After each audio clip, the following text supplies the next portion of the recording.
Baik pemirsa Madura Tribun News, saya Ali Hafid, wartawan Madura Tribun News. Kita sudah bersama Bapak Ketua DPRD Kabupaten Sumeneb, Kiai Haji Abdul Hamid Ali Munir. Assalamualaikum Pak Ketua. Waalaikumsalam Mas Ali Hafid ya, sehat ya? Alhamdulillah. Saya bangga Anda masuk di tribun ini. Pak Ketua, ini akan bincang soal tokoh Madura, yang mana poinnya adalah bagaimana program yang dirasakan oleh masyarakat.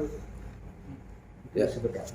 Ya, jadi kami sebagai pengemban aspirasi rakyat, sebagai pengemban aspirasi masyarakat, tentunya yang menjadi titik tekan pertama adalah komunikasi.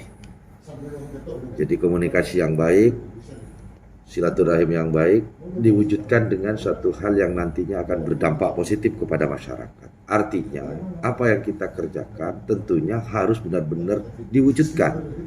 Tidak hanya sebatas wacana, tidak hanya sebatas menjanjikan. Kami sebagai wakil rakyat harus membuktikan apa yang menjadi kebutuhan, apa yang menjadi keinginan, apa yang menjadi harapan dari masyarakat. Yang dulunya nol daripada program kegiatan pemerintah, akhirnya terwujud.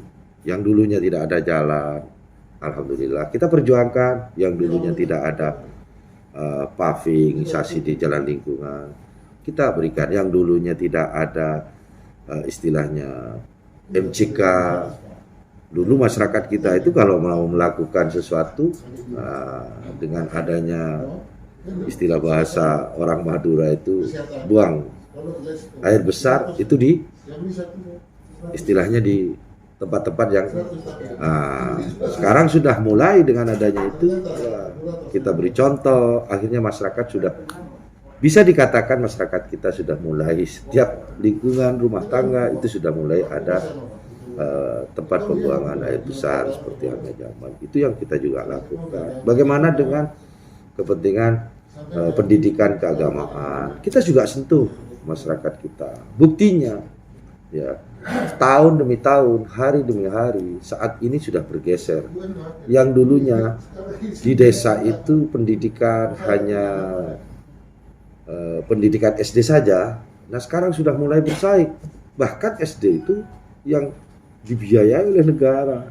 Yang dulunya ada 3 per desa, sekarang udah tinggal 1, bahkan tidak ada.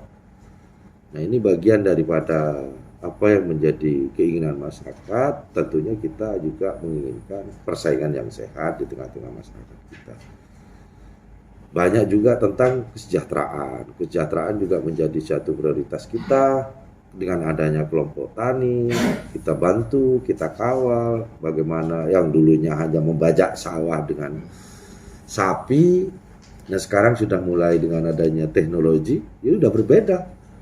Jadi sekarang sudah pakai hand traktor, mobil traktor dan semacamnya. Ini sudah dibuktikan. Cuman masih perlu dievaluasi, perlu ada perbaikan-perbaikan manajemennya sehingga benar-benar masyarakat nanti semuanya bisa merasakan. Ada program-program yang belum sampai ke masyarakat, ada kendala mungkin?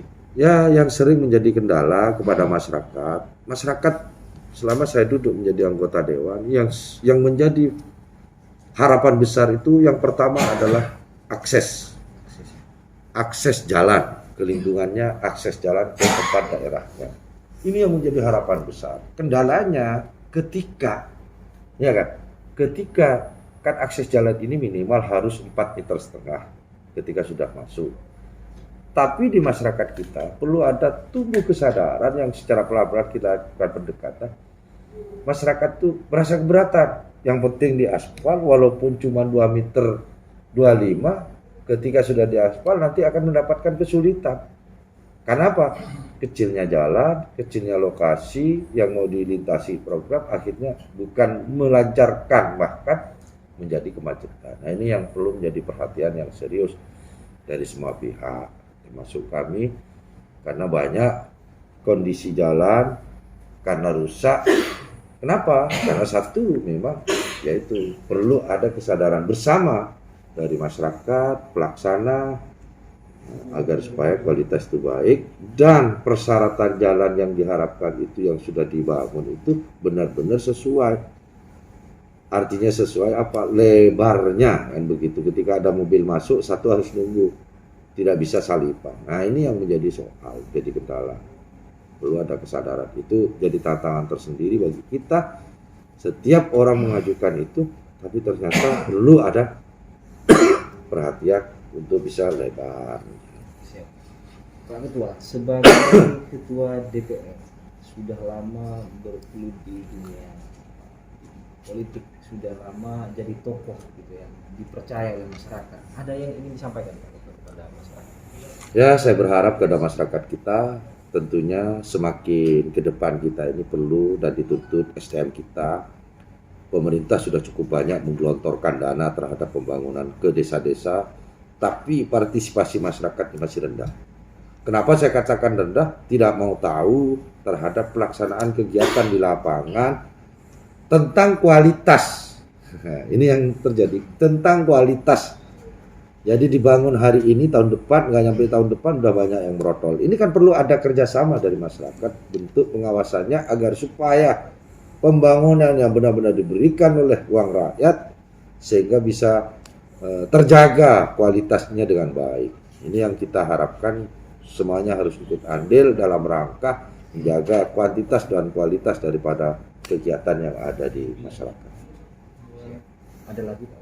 Ya itu yang paling ditekankan agar supaya nanti uang rakyat, baik itu yang masuk ke pertanian, baik yang masuk ke kelompok tani, baik yang masuk ke kelompok-kelompok itu benar-benar ada rasa keterbukaan dari semua, sehingga tidak dimonopoli kelompok saja, itu kan tidak dimonopoli salah satu orang, tapi bagaimana benar-benar masyarakat kita merasakan dari kegiatan yang sudah digelontorkan oleh pemerintah.